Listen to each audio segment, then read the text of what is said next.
अब प्रसंग चल रहा है कि ये जो काल कौन है और ब्रह्मा विष्णु महेश की क्या जन्म मृत्यु होती है।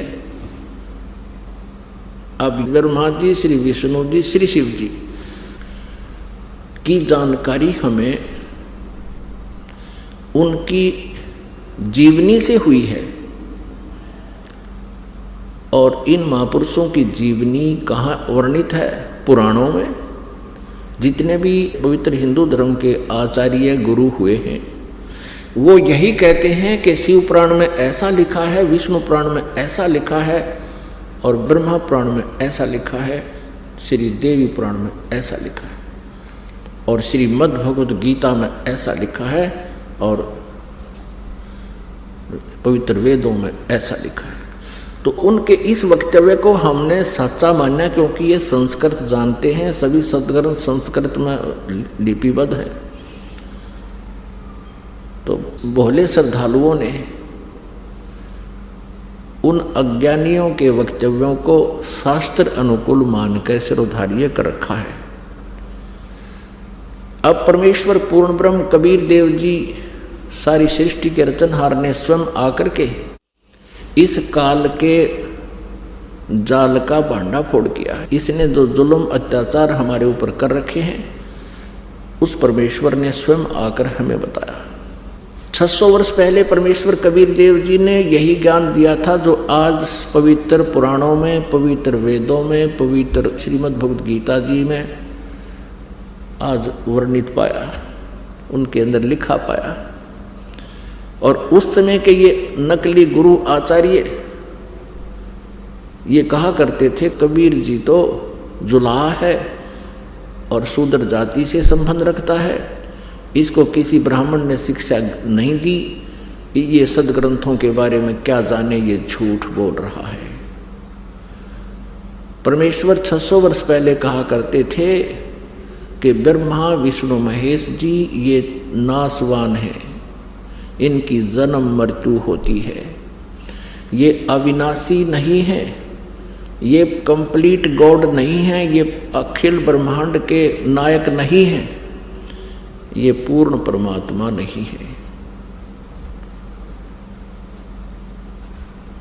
और इनकी साधना करने वाले संकटों से मुक्त नहीं हो सकते।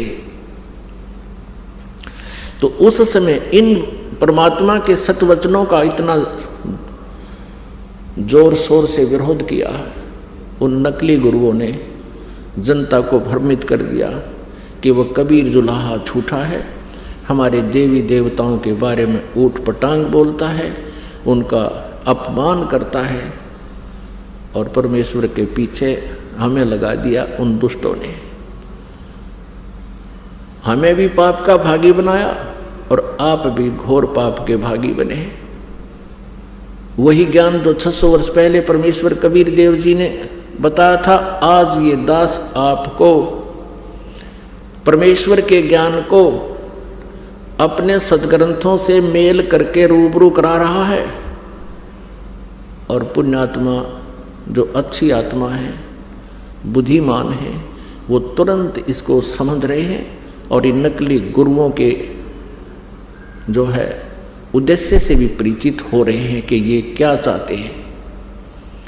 इनका उद्देश्य सदा ये रहा है कि हम जनता को सच्चाई से दूर रखें ताकि इनके ये रोजी रोटी बनी रहे, इनका आचार्य पद सुरक्षित रहे, इनका गुरु पद सुरक्षित रहे और इनको जनता के कल्याण से कोई लेन देन नहीं। यदि ये सत्य में वास्तव में जनता के हितैषी हैं, ये गुरु नकली और ये महंत अपना जीवन नष्ट कर रहे हैं, अगर ये हितैषी हैं तो इस ज्ञान को समझे और गहराई से सोचे तुम क्या कर रहे हो, क्या करना चाहिए था, तुम कितने दोषी हो भगवान के, और स्वीकार करें, सरेंडर करें इस ज्ञान के सामने कि हमारे पास ज्ञान नहीं है। नहीं तो आओ मैदान में और प्रमाणित करो अपने ज्ञान को किसी सदग्रंथ के साथ से। अब यह आध्यात्मिक ज्ञान चर्चा एक प्रोग्राम स्पॉन्सर करवाया जा रहा है भक्तों के द्वारा। अब इसमें देखते हैं कितने लोग आते हैं। यदि ये हितैषी हैं जनता के तो आएंगे और अपने विचार व्यक्त करेंगे, और साथ में फिर दास भी अपना टिप्पणी करेगा, विचार देगा। अब जिसको अच्छा लगेगा पुण्यात्मा स्वीकार कर लेंगी, ये भ्रमित ना रहेंगी। अपनी अपनी कह रहे हैं, लोकवेद सुना रहे हैं, तो वो लोकवेद अब पता चल जाएगा। जो सदग्रंथों से मेल खाता है वो ज्ञान तत्व ज्ञान है, और जो सदग्रंथों से शास्त्रों से बाहर है, आउट ऑफ सिलेबस उनके विचार हैं, तो वो तत्व ज्ञान नहीं, वो कोरा अज्ञान है।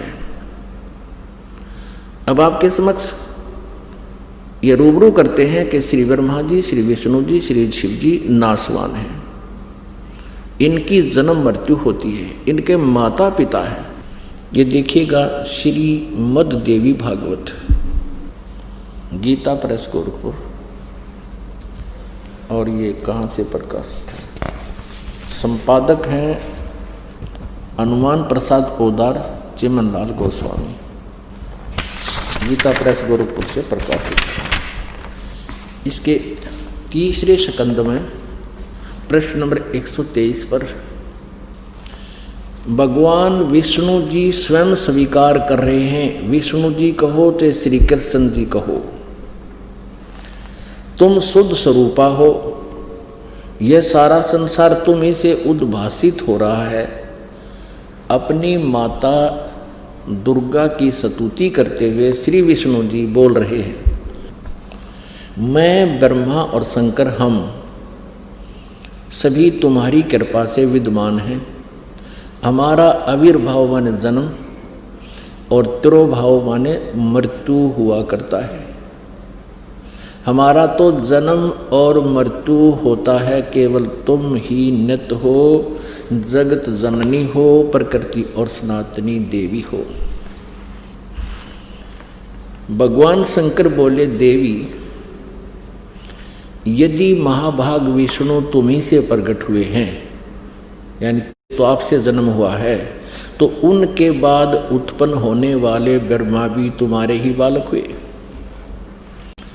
फिर मैं तमोगुणी लीला करने वाला शंकर क्या तुम्हारी संतान नहीं हुआ?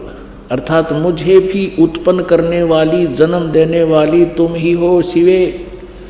संपूर्ण संसार की सृष्टि करने में तुम बड़ी चतुर हो। इस संसार की सृष्टि, स्थिति और संहार में तुम्हारे गुण सदा समर्थ हैं। उन्हीं तीनों गुणों से उत्पन्न हम, यानी रजगुण ब्रह्मा, सतगुण विष्णु, तमगुण शिव जी, तीनों गुणों से उत्पन्न हम ब्रह्मा विष्णु एवं शंकर नियमानुसार कार्य में तत्पर रहते हैं। हम ये तीनों देवता तो जगत का कार्य संभाले रहते हैं और तुम्हारे ही रूप हैं। पुण्यात्माओं, इस पवित्र श्रीमद देवी भागवत अर्थात शक्ति पुराण ने, दुर्गा पुराण ने 4 कंसेप्ट क्लियर कर दिए इस थोड़े से पवित्र उल्लेख ने। एक तो ये सिद्ध कर दिया कि श्री ब्रह्मा जी, श्री विष्णु जी, श्री शिव जी की जन्म मृत्यु होती है, ये अविनाशी नहीं है। दूसरा ये कंसेप्ट सिद्ध कर दिया कि ये दुर्गा इनकी माता है। दूसरा कंसेप्ट ये क्लियर हो गया कि दुर्गा श्री ब्रह्मा जी, श्री विष्णु जी, श्री शिव जी की जन्म